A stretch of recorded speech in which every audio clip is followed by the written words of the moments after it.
प्रभु यीशु मसीह के नाम में आप सभी का स्वागत है। मेरा नाम बलजीत है और परमेश्वर के वचन को हम आज बांटेंगे, शेयर करेंगे। और आज परमेश्वर के वचन में हम देखेंगे कि क्यों परमेश्वर हमें विश्वासियों को, जो उसके घर के लोग हैं, उनको क्यों कहता है कि जो हमारी संगति है वो बहुत ही महत्वपूर्ण है, कि हम कैसे लोगों के साथ संगति करते हैं। उस बारे में परमेश्वर का वचन में क्या कहता है, उस पर हम थोड़ी आज मनन करेंगे, थोड़ी उसके ऊपर थोड़ी स्टडी करेंगे कि क्या कहता है परमेश्वर का वचन विश्वासी की संगति अविश्वासी के साथ, कि उसकी जो पार्टनरशिप है वो कैसे लोगों के साथ होनी चाहिए। उसके बारे में हमारा जो आज का टॉपिक यही है। आइए हम शुरू करते हैं और पहले हम वचन पढ़ेंगे।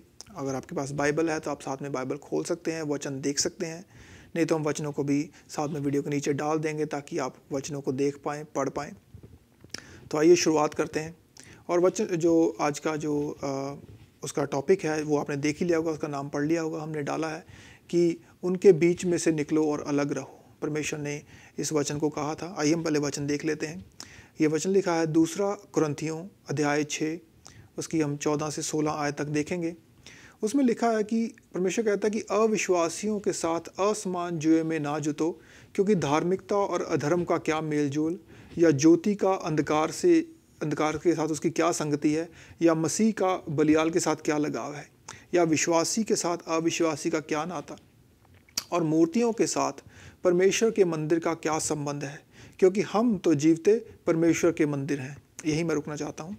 परमेश्वर हमें मंदिर कहता है। परमेश्वर ने कहा है कि जो परमेश्वर हमारे अंदर वास करता है, वो हमारे अंदर रहता है। उसने हमें हमारे शरीर को मंदिर कहा है। बाइबल में एक जगह ऐसा भी लिखा है कि पवित्र आत्मा का मंदिर है हमारा शरीर।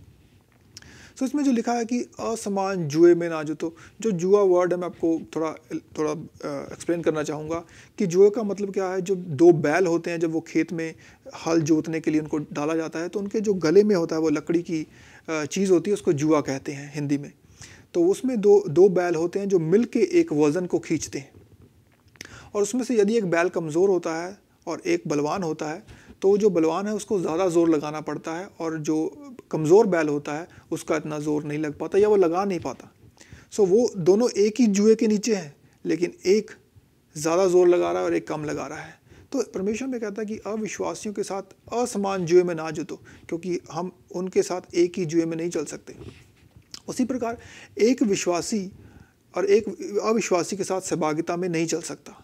तो ये जो पौलुस बात करता है जुए की, वो हमें उदाहरण के लिए एक नेचुरल स्वाभाविक उदाहरण दे रहा है, ताकि हम उस बात को समझ सकें कि कैसे अविश्वासियों के साथ आप असमान जुए में ना जुतो। जैसे 2 बैल कमज़ोर और बलवान एक साथ नहीं चल सकते, वो दोनों बराबर के होने चाहिए। तो लिखा है उसी पर विश्वासी एक अविश्वासी के साथ सहभागिता में नहीं चल सकता, क्योंकि एक कमज़ोर अविश्वासी जो शरीर के अनुसार चलता है वह विश्वासी की गति को धीमा कर देता है। सोचिए ज़रा इस बात पे।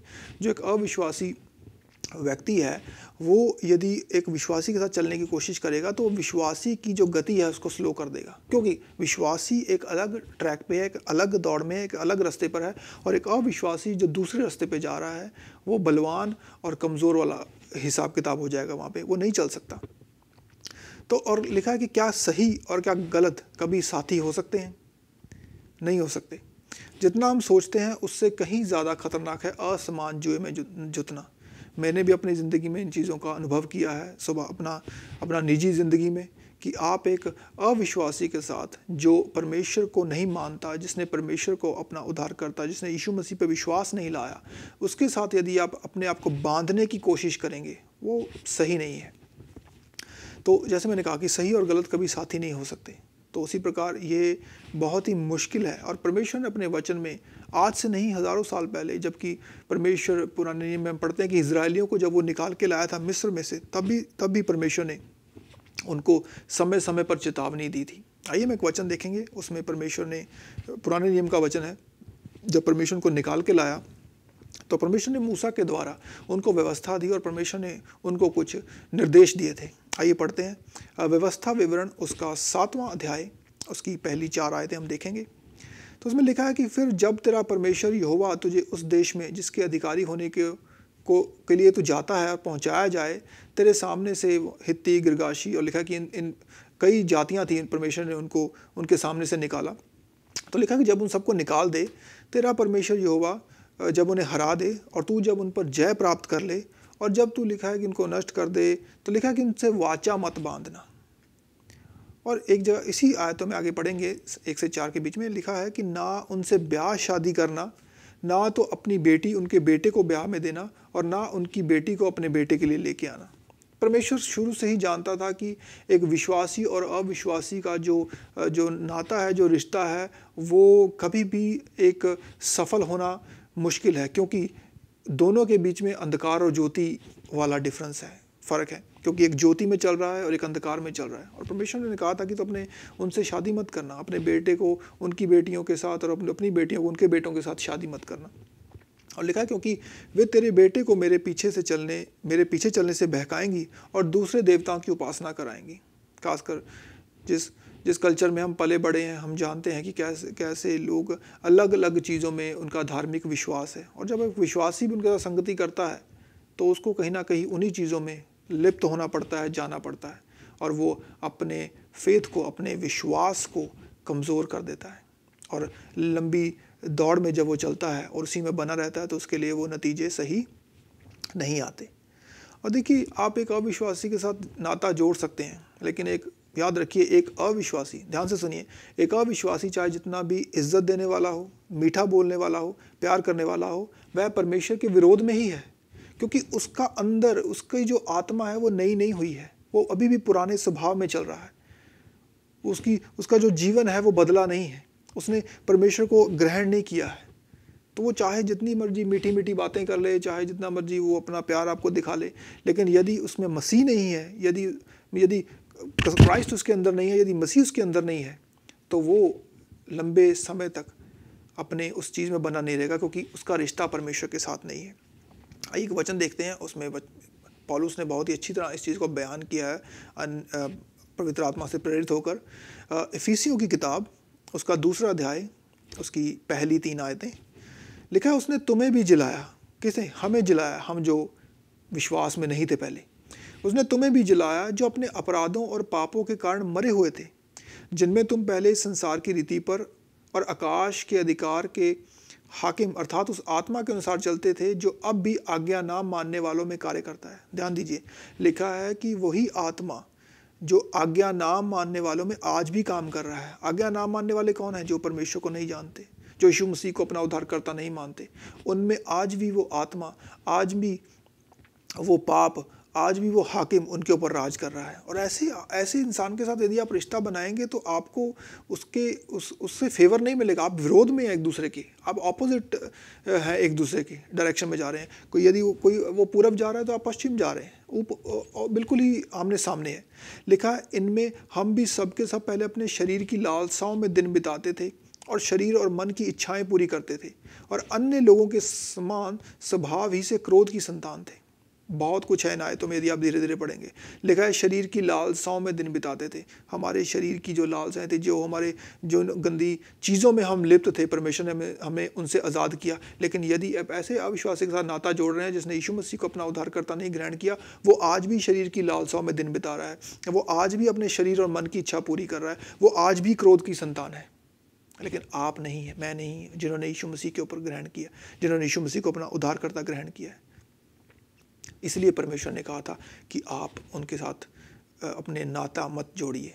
परमेश्वर इस बात को जानता था, इसलिए उसने इजरायलियों को ये चेतावनी दी थी और कहा था कि यदि आपको शादी करनी है, ये जो टॉपिक है परमेश्वर ने अलग होने के बारे में कहा है, ये मूर्तियों से अलग होने के बारे में, ये कई जगह है, पर मैं इसको एक रिलेशनशिप के ऊपर, मैं रिश्तों के ऊपर एप्लीकेबल करके इसको बता रहा हूँ, क्योंकि इसकी कई एप्लीकेशन है, कई जगह इस परमेश्वर के वचन को हम लगा सकते हैं। तो मैं यहाँ पे रिश्ते जोड़ने की बात कर रहा हूँ, उसके विषय में लेके इस टॉपिक को मैं बात कर रहा हूँ कि परमेश्वर ने इसलिए इजरायलियों को कहा था कि आप विश्वास के घराने को छोड़कर दूसरों से शादी मत कीजिएगा, क्योंकि हमारी आत्मिक सुरक्षा के लिए परमेश्वर ने कहा था। इसमें परमेश्वर का कुछ नहीं जाएगा यदि हम करेंगे। ये परमेश्वर हमारी आत्मिक सुरक्षा के लिए, हमारी प्रोटेक्शन के लिए बोलता है, ताकि हम वहाँ पे ना जाएं। आमीन। सो एक वचन हम और देखेंगे, 2 कुरिन्थियाँ उसका 6 अध्याय, उसकी 16 और 17 आयत देखेंगे हम। और लिखा कि मूर्तियों के साथ परमेश्वर के मंदिर का क्या संबंध, क्योंकि हम तो जीवते परमेश्वर के मंदिर हैं। देखिए, ध्यान दीजिए, परमेश्वर कहता है, वचन कहता है, हम जो विश्वासी हैं, जो विश्वास किया है, जिन्होंने ग्रहण किया है यीशु मसीह को, लिखा है कि हम तो जीवते परमेश्वर के मंदिर हैं, हम मंदिर हैं। और लेकिन परमेश्वर कहता है कि मैं उनमें बसूंगा, मैं उनमें चला फिरा करूंगा, मैं उनका परमेश्वर होऊंगा और वे मेरे लोग होंगे। तो क्या जिनके साथ हम रिश्ता जोड़ रहे हैं, जो लोग विश्वास में नहीं है, अविश्वासी हैं, तो क्या वो परमेश्वर के लोग हैं? परमेश्वर कहता है कि मैं उनमें चला फिरा करूंगा, हम तो जीवते परमेश्वर के मंदिर हैं। तो वो जीवते परमेश्वर के मंदिर हैं, परमेश्वर में चलता है, परमेश्वर में बसता है, लेकिन वो कहता है कि वो मेरे लोग होंगे। और आगे कहता है, आगे प्रभु कहता है, उनके बीच में से निकलो और अलग रहो। जो मैं आपको कहना चाह रहा हूँ, परमेश्वर का वचन साफ साफ कहता है, इसको अंडरलाइन कीजिए अपनी बाइबल में, कि उनके बीच में से निकलो और अलग रहो। परमेश्वर ने हमें साफ साफ चेतावनी दी है। और ये तो मैंने कुछ ही वचन पढ़े हैं, यदि आप और डिग डीप करेंगे, आने वाले दिनों में हम और गहराई में जाएंगे तो देखेंगे कि परमेश्वर क्यों हमें ये चीज़ें कहता है। उसमें हमारी भलाई है, हमारी आत्मिक सुरक्षा है। मैंने अपने जीवन में, अपने पर्सनल निजी जीवन में इन चीज़ों को जब मैं नहीं जानता था, और मैंने बहुत देर तक इन चीज़ों में तकलीफ़ उठाई, सफ़र किया, क्योंकि मैं नहीं जानता था। क्योंकि परमेश्वर का वचन कहता है कि हमारा उनके साथ कोई नाता नहीं है, क्योंकि हमारा जो शरीर है वो मंदिर है, हमारा जो शरीर है वो पवित्र आत्मा का मंदिर है। और मसीह के फॉलोअर होने के नाते, मसीह के चेले होने के नाते परमेश्वर हमारे अंदर वास करता है, वो हमारे अंदर ड्वेल करता है, हमारे अंदर वास करता है, हमारे साथ उठता बैठता है, हमारे साथ उसकी सहभागिता है। एक अविश्वासी के साथ नहीं है, जिसके साथ हम अपना नाता जोड़ने की कोशिश कर रहे हैं। इसीलिए परमेश्वर कहता है, उनके बीच में से निकलो और अपने आप को अलग करो। देखिए, मैं एक और बात यहाँ पे साफ करना चाहूँगा। परमेश्वर ने हमें ऐसा नहीं कहा कि हम प्रेम रहित हो जाएं, या हम अविश्वासियों से प्रेम ना करें, उनको घृणा करें, उनको बुरी नज़र से देखें। नहीं, मैं बिल्कुल नहीं कह रहा हूँ, परमेश्वर का वचन खुद नहीं कहता, बल्कि परमेश्वर ने हमें अविश्वासियों को प्यार करने के लिए बुलाया है। यीशु मसीह ने स्वयं कहा कि भले चंगों को वैद्य की ज़रूरत नहीं होती, परंतु बीमारों को होती है, और मैं धर्मियों को नहीं बल्कि पापियों को बुलाने आया हूँ। परमेश्वर ने कहा है कि जब तक उनका उद्धार का विषय है, जब तक उनके उद्धार की बात है, जब तक उन्हें परमेश्वर के राज्य में जीतने की बात है, जब तक उनको, ताकि वो जान सकें चीज़ें जो हमने जानी हैं, जो हमने पाया है, हम उनको बता सकें कि भैया एक स्वर्ग है, एक नरक है। यदि आप खुदा के ऊपर, यदि परमेश्वर के ऊपर यकीन नहीं करेंगे, तो आपके लिए जो आगे रास्ता है वो अच्छा नहीं है, आप जहाँ जा रहे हैं वो जगह अच्छी नहीं है। इसलिए हमें अपना प्यार दिखाना, लोगों को बताना है कि भाई परमेश्वर है, उस पर विश्वास कीजिए, ताकि परमेश्वर ने कहा कि जो मुझ पर विश्वास करेगा वो नाश नहीं होगा। सो परमेश्वर ने हमें उनसे नफरत करने के लिए नहीं कहा।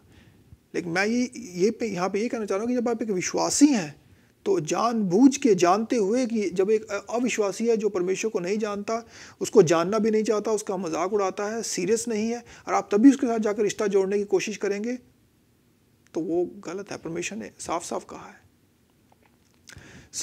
परमेश्वर के ठहराए हुए जो दायरे हैं, उनसे बाहर मत जाइए। ये मत कीजिए, नहीं मैं तो किसी को जीतना चाहता हूँ इसलिए मैं उनके साथ घुल मिल रहा हूँ। घुलिए मिलिए, पर ऐसा ना हो कि घुलते मिलते आप उनके जैसे हो जाएं। परमेश्वर के बनाए हुए दायरे से बाहर ना जाएं, और वहाँ हमें दुख और तकलीफ़ के अलावा कुछ नहीं मिलेगा। आमीन। मैं आशा करता हूँ कि आपने इस वचन से कुछ ना कुछ पाया होगा, और यदि आपको लगे कि आपने ऐसे चीज़ों में लिप्त हो के आपका कुछ पर्सनल गवाही है, आपका निजी जीवन है जिसमें आपने कुछ सीखा, तो हमसे ज़रूर शेयर कीजिएगा, मैं बताइएगा। हम आपके लिए प्रार्थना भी करना चाहेंगे यदि आपको ज़रूरत होगी, क्योंकि हम सब कहीं ना कहीं इन चीज़ों में गिर के हमने गलतियाँ की हैं, लेकिन हम जब इस चीज़ को सीख जाते हैं, हम उनको क्लियर कर सकते हैं, उनको सुधार सकते हैं। और यदि आप कहेंगे कि आपने किसी अविश्वासी के साथ नाता जोड़ा है और उसमें आप क्या कर सकते हैं, उसके बारे में बाइबल बहुत कुछ कहती है। यदि आप जानना चाहेंगे तो हम उसके बारे में भी आगे सीख सकते हैं और सीखेंगे आने वाले समय में। प्रभु आपको आशीष करे, बरकत दे, और इस बात को याद रखिएगा जो हमने आज सीखा। परमेश्वर कहता है कि उनके बीच में से निकलो और अलग रहो, उनसे नफरत मत करो, पर उनकी जैसी चाल मत चलो। आमीन। प्रभु आपको आशीष करे।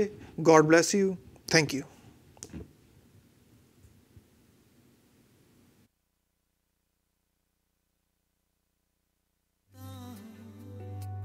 क्या ला सकता हूँ, कहता तुझे बस शुक्रिया।